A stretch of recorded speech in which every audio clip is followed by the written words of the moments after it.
Today, we're checking out the latest on the Nothing Phone 3, which is just days away from its big reveal on July 1st. This time, Nothing is calling it their very first real flagship phone, and it's already generating some buzz.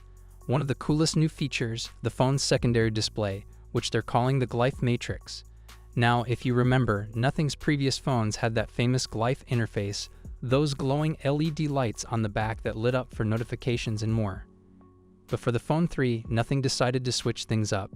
Instead of LEDs, we now get a small dot matrix display in the top right corner of the phone's back. This is the Glyph Matrix, and while it's a fresh idea for Nothing, it's not entirely new.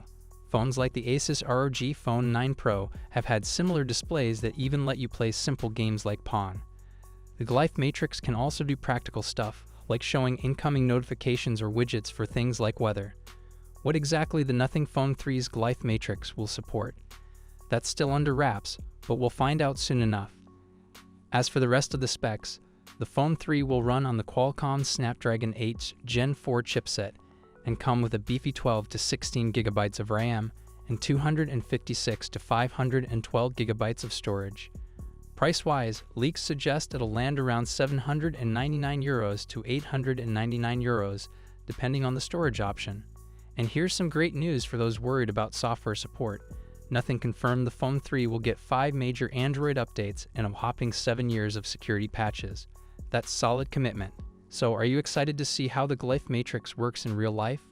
Will you be grabbing the Nothing Phone 3? Drop your thoughts in the comments. Today, we're diving into some fresh leaks about the Nothing Phone 3, which is gearing up for launch on July 1st. We already know some details like the price and design, but now, a new tip from leaker Yogesh Brard just spilled the tea on the phone's chipset. So what's powering the Nothing Phone 3? According to Yogesh, it's going to run on the Snapdragon 8 Gen 4 processor. Now, before you get too excited, this is actually a bit of a step down from Qualcomm's absolute top-tier chip, the Snapdragon 8 Elite. But don't get me wrong, it's still a solid flagship-level processor.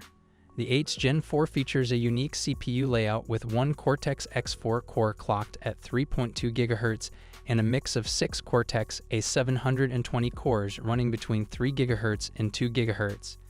Interestingly, this chip doesn't have any little cores, which could mean it's optimized for strong multi-core performance, possibly even better than last year's Snapdragon 8 Gen 3. Still, since it doesn't use Qualcomm's powerful Orion cores, it probably won't catch up to the 8 Elite in raw power. On the graphics side, it's got an Adreno GPU with Qualcomm's new sliced architecture, though this one has 2 slices instead of 3, so expect slightly less GPU firepower than the 8 Elite. There are some cool perks though, like a neural processing unit, NPU, that's reportedly 44% faster than the previous 8's Gen 3 chip, support for 4K/30fps low-light video, real-time image and video segmentation, Bluetooth 6.0, Wi-Fi 7, and a tech called XPN. What's XPN? Well, it lets you connect compatible earbuds or headphones over Wi-Fi instead of Bluetooth, which could mean better range and sound quality. Fingers crossed the Nothing Headphone 1, launching alongside the Phone 3, supports this. Now here's the catch. The Snapdragon 8's Gen 4 doesn't support 8K video recording, 4K at 120fps slow motion, or MIMWave 5G, so don't expect those ultra-premium features on the Nothing Phone 3. Not deal breakers for most, but it does highlight that this phone isn't quite on the same level as some other high-end flagships, at least on paper.